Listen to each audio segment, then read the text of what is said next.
बिस्मिल्लाहिर्रहमानिर्रहीम। आप सबको अस्सलाम वालेकुम। आज जिस फ्रेगरेंस के बारे में हम बात करेंगे उससे पहले उसके हाउस के बारे में आप लोगों को थोड़ा सा बताता चलूँ। इस हाउस का नाम है जी ज़ूलॉजिस्ट और परफ्यूम का नाम है एलिफेंट।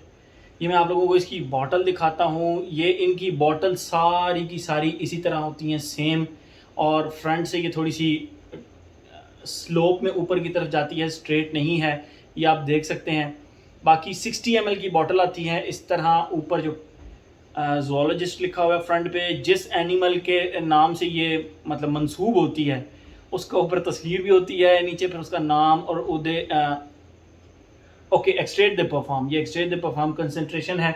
60 ml की बॉटल में आती है। बाकी जो इसका कैप है उसके साइड पे यहाँ पे आपको ऐसे लगता है जैसे लेदर लगा हुआ है, और ये रहा इसका ब्रांड लोगो ज़ूलॉजिस्ट। ये इनका ब्रांड लोगो है। हैवी मेटालिक सा कैप है, और ये इसका गोल्डन सा स्प्रे है, और एटोमाइजर इसका वाइट से कलर का आप देख सकते हैं।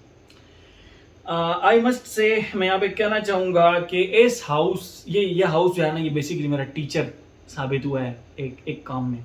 वो किस तरह कि अब से पहले मैं जितने भी फ्रेग्रेंसेस इस्तेमाल करता था, चाहे वो डिज़ाइनर हो चाहे वो नीश हो, वट मैंने आज तक कभी उनके कंसेप्ट जानने की कोशिश नहीं की।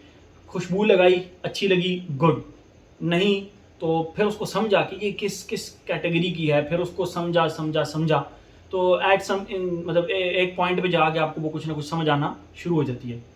मेरा जब इस हाउस से पाला पड़ा जिसका नाम है ज़ूलॉजिस्ट, तो मुझे इस हाउस ने ना सोचने पर मजबूर कर दिया कि ये जो फ्रेगरेंसेस बनाते हैं नीश हाउसेस या जो भी, वो किसी कंसेप्ट के तहत बनाते हैं। और इस हाउस ने स्पेशली ये जितनी भी फ्रेगरेंसेस अपनी बनाई हुई हैं इनको बाकायदा एक कंसेप्ट के तहत बनाया है। ठीक है, इन्होंने दो तीन चीज़ें क्लेम की हैं कि एक तो ये है कि ये एनिमल मस्क जो डालते हैं अपने परफ्यूम के अंदर वो ओरिजिनल नहीं होते, सिंथेटिक होते हैं। डालते सभी सिंथेटिक हैं, लेकिन ये क्लेम कर लेते हैं कि हमने सिंथेटिक डाला है। ठीक है, दूसरा इन्होंने कहा है कि जो ह्यूमन और एनिमल्स का जो इंटरेक्शन है, उनके दरमियान जो एक बॉन्ड है, हम उसको अपनी फ्रेग्रेंसेस में पोर्ट्रेट करने की कोशिश करते हैं। ठीक है, लिटरली इनके तमाम परफ्यूम्स में इसी तरह है, इनके तमाम परफ्यूम्स में इसी तरह है। अगर इनकी फ्रेग्रेंसेस को आप आंखें बंद करके खुशबू करेंगे तो आप लिटरली एक अलग दुनिया में पहुंच जाएंगे। और वो किस तरह, वो मैं आपको भी बताता हूँ किस तरह। ये जो एलिफेंट परफ्यूम है इनका, मैं सबसे पहले आप लोगों को इसकी खुशबू डिफाइन करता हूँ, फिर उसके बाद हम अपने पैटर्न की तरफ चलते हैं, एज, जेंडर, लॉन्जिविटी, प्रोजेक्शन की तरफ। देखें, पिछले दिनों एक चैनल के ऊपर, पिछले दिनों तो नहीं, काफ़ी अर्सा पहले मैं एक चैनल के ऊपर एक एलिफेंट से रिलेटेड डॉक्यूमेंट्री देख रहा था। चैनल चेंज कर रहा था तो डॉक्यूमेंट्री आ गई, मैंने फिर थोड़ा सा उसको देखा तो शदीद धूप थी, रेत रेत वाला, तकरीबन रेत वाला वो एरिया था जहाँ पे वो एलिफेंट्स सब इकट्ठे थे, और पानी का एक पॉन्ड सा बना हुआ था एक, उसमें से वो सारे पानी पी रहे थे। शदीद धूप थी। आप ज़रा कंसिडर करें, मैंने ये जो पोर्ट्रेट किया है, ये पिक्चर जो आप लोगों को बताई है, यहाँ पे अगर आप खड़े हुए हैं तो आपको खुशबू किस तरह की आ रही होगी। धूप जब रेत के ऊपर पड़ती है तो रेत के जलने की वजह से ना एक बड़ी स्ट्रॉन्ग किस्म की एक रेत की खुशबू आती है, एक बहुत ही ज़्यादा स्ट्रॉन्ग किस्म की। ठीक है, वो रेत की खुशबू प्लस अगर रेत के ऊपर पानी गिरे, ठीक है, अब वो जो बेसिकली जगह थी एग्जैक्टली वहाँ पे रेत तो नहीं थी, लेकिन रेत भी थी, मिट्टी भी थी, कुछ थोड़ी बहुत घास भी थी, लेकिन पानी का वो एक छोटा सा पॉन्ड भी था। और उसके अंदर वो तमाम हाथी अपनी सूंड से पानी पी रहे थे और अपने ऊपर फेंक रहे थे और पी रहे थे, और हाथियों के बच्चे भी थे उसमें। तो उस जगह की खुशबू कैसी होगी? मिट्टी की खुशबू भी होगी, गीली रेत की खुशबू भी होगी। कहीं ना कहीं आप कह सकते हैं कि इसमें जो खुशबू है वो कहीं ना कहीं हाथी की भी खुशबू आपको फील होगी, या हाथी की नहीं भी तो उस जगह की खुशबू ज़रूर फील होगी कि गर्मी की वजह से जो रेत की खुशबू आती है, गर्मी की वजह से जो मिट्टी की खुशबू आती है, फिर उनके ऊपर जब पानी पड़े, पानी गिरे, तो वो गर्मा गर्म रेत की खुशबू, गर्मा गर्म मिट्टी की खुशबू, उसको सारी चीज़ों को आप इकट्ठा करें ट्रस्ट मी वो खुशबू इसके अंदर से मुझे आई। इसके नोट्स का मुझे नहीं पता, इसमें क्या नोट्स इस्तेमाल हुए हैं क्या नहीं इस्तेमाल हुए, लेकिन ये लीनियर सी खुशबू मुझे लगी स्टार्ट से एंड तक। बहुत ही कहीं एंड पे जाके आठवें घंटे में जाके मुझे इसके अंदर से थोड़ी बहुत स्वीट पाउडरी सी खुशबू आई, और आई थिंक कि वो टोंका और वनीला की एक मिक्स सी खुशबू थी, पाउडरी। यानी आप शुगर को क्रश करें और उसका जो पाउडर होता है उसको जब आप खुशबू करेंगे तो शुगरी पाउडरी डस्टी सी जो खुशबू होगी ना, वो इसके एंड पे आती है बस। अदरवाइज ये मुझे स्टार्ट से एंड तक लीनियर खुशबू लगी, और एग्जैक्ट वो खुशबू लगी जो कि मैंने आप लोगों को बताई है। वो एकदम इमेज मेरे जहन में आ गया जब मैंने ये परफ्यूम लगाया ना, वो इमेज मेरे जहन में, वो डॉक्यूमेंट्री मेरे जहन में आ गई कि हाथी खड़े हुए हैं, रेत है, मिट्टी भी है, पानी भी है, वो अपने ऊपर पानी भी फेंक रहे हैं, शदीद धूप भी है। तो उस धूप की वजह से जो रेत की खुशबू, मिट्टी की, बस वो उसी तरह की मैंने आप लोगों को खुशबू बताई, एग्जैक्ट वो खुशबू। मुझे मैं मतलब मजबूर हो गया ये सोचने पर कि ये कंसेप्चुअल फ्रेग्रेंसेज हैं, ठीक है, ये कंसेप्चुअल फ्रेग्रेंसेज हैं, ये आर्टिस्टिक फ्रेग्रेंसेज हैं प्रॉपर। तो ये तो थी इसकी टोटल खुशबू।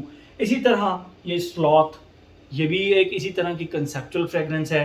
ये स्नोई आउल, ये भी इस तरह की एक कंसेप्चुअल फ्रेग्रेंस है। एंड नाउ ये जब मैं रिव्यू बना रहा हूँ, आई एम रियली हैप्पी कि मेरा इन कंसेप्चुअल फ्रेग्रेंसेस से पाला पड़ा। एक और फ्रेग्रेंस भी मेरे पास कोआला पड़ी है, हाथ में 3 ही आ सकती थी तो मैंने 3 उठा ली। खैर, I am really happy at this moment जब मैं ये रिव्यू बना रहा हूँ कि मेरा एक जो कंसेप्ट था फ्रेग्रेंसेस से रिलेटेड, वो इन्होंने क्लियर किया है। मज़ीद मुझे लर्न करने को मिला है अपनी लाइफ के अंदर कि फ्रेग्रेंसेस कंसेप्चुअल भी होती हैं, फ्रेग्रेंसेस आर्टिस्टिक भी होती हैं, ठीक है। हर परफ्यूम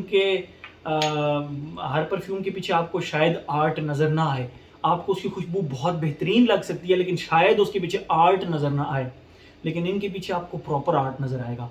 और ये रिव्यू है भी उन लोगों के लिए जो कि नीश फ्रेग्रेंसेस ट्राई करना चाहते हैं, डिफरेंट फ्रेग्रेंसेस ट्राई करना चाहते हैं।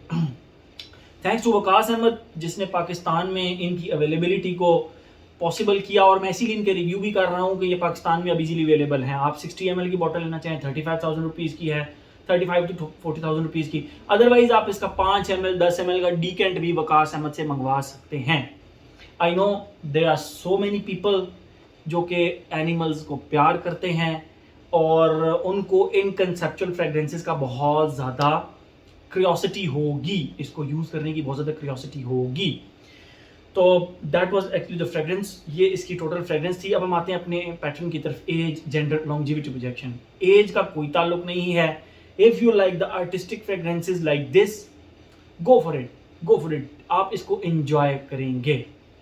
एज हो गया, बहुत अजीब लग रहा होगा आपको कि यार किस तरह की खुशबू है इस परफ्यूम की, but this is what this is actually.